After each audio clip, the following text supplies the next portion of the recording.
रीढ़ की हड्डी सभी सीधी रखेंगे। सभी को मेरा प्रणाम।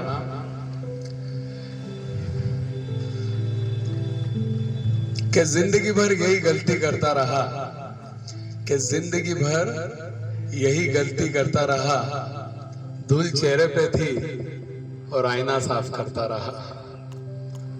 एक बहुत सुंदर कहानी, एक अमीर महिला की, काफी पैसे वाली महिला होती है, बहुत अमीर होती है, उसको कुछ साइकेट्रिक प्रॉब्लम चल रही होती है, डिप्रेशन का शिकार हो रही होती है। जो जितना पैसे वाला होता है उतना स्ट्रेस में, उतना डिप्रेशन में होता है। तो काफी पैसा था, डिप्रेशन का शिकार चल रही थी, एक साइकेट्रिक डॉक्टर के पास उसका इलाज चल रहा था, लगातार इलाज के लिए उसके पास जाती थी और काउंसलिंग होती थी, एक एक दो दो घंटे तक उनकी काउंसलिंग चलती थी।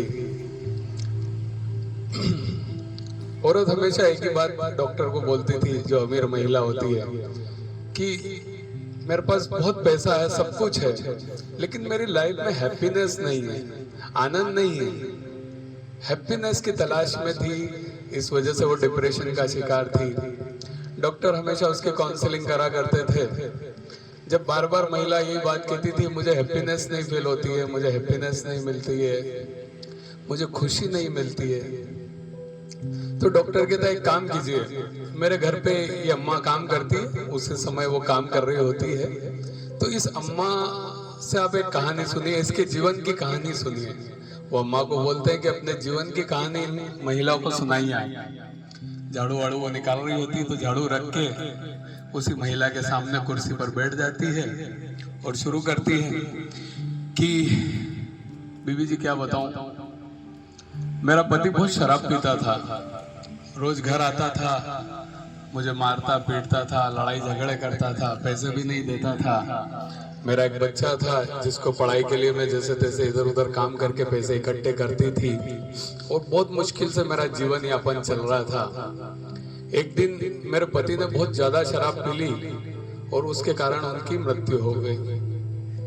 ठीक है, 2-3 महीना में उस सदमे से गुजरने में लगे, जैसे तैसे मेरे बच्चे की फिर नौकरी लग गई, तो लगा कि चलो अब जीवन सही हो जाएगा, अच्छा हो जाएगा। लेकिन 3-4 महीने बाद नौकरी लगने के बाद बच्चा मेरा एक दिन ऑफिस से आ रहा था और एक रोड एक्सीडेंट हुआ और उसमें उसकी भी डेथ हो गई। मुझे लगा मेरी तो लाइफ खत्म हो गई, मेरा जीवन खत्म हो गया, मुझे अब जी के, मेरे पास जीने की कोई वजह ही नहीं बची थी। तो मैंने सोचा क्यों ना आत्महत्या कर लूं। उसके लिए मैं ट्रेन की पटरी पर भी गई, पर हिम्मत नहीं कर पाई और वापस आ गई।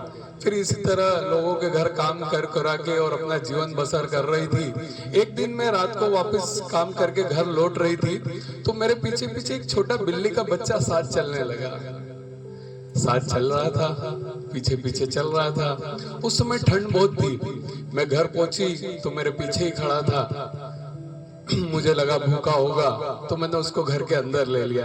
थोड़ा दूध मेरे पास पड़ा था, मैंने उसको दूध पिलाया, वो फट से दूध चटक करके चाट गया। जब वो दूध पी रहा था और उसने चटक करके चाटा, तो मेरे मुंह से हंसी निकल गई। बहुत समय बाद ऐसा हुआ कि मैं प्रसन्न हुई और मेरी हंसी निकली, मेरी मुस्कुराहट निकली। तब मुझे रियलाइज हुआ, तब मुझे पता लगा कि एक बिल्ली के बच्चे की मदद करने पर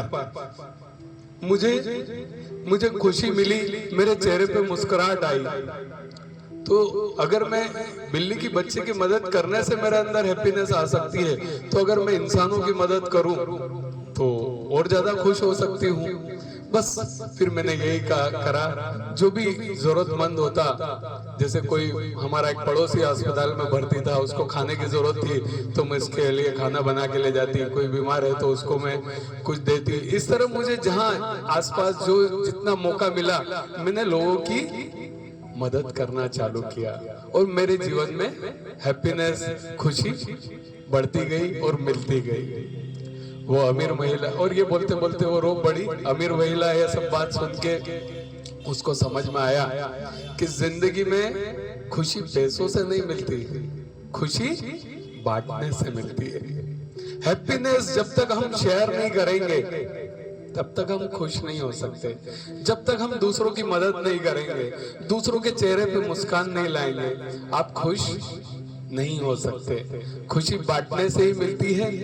हमेशा मुस्कान बांटिए। अगर आप टीचर हैं तो क्लास में मुस्कुराते हुए जाइए, अगर आप गृहिणी हैं तो भोजन मुस्कुराते हुए बनाइए, अगर आप बिजनेसमैन है तो अपने एम्प्लॉयर से मुस्कुराहट के साथ बात कीजिए।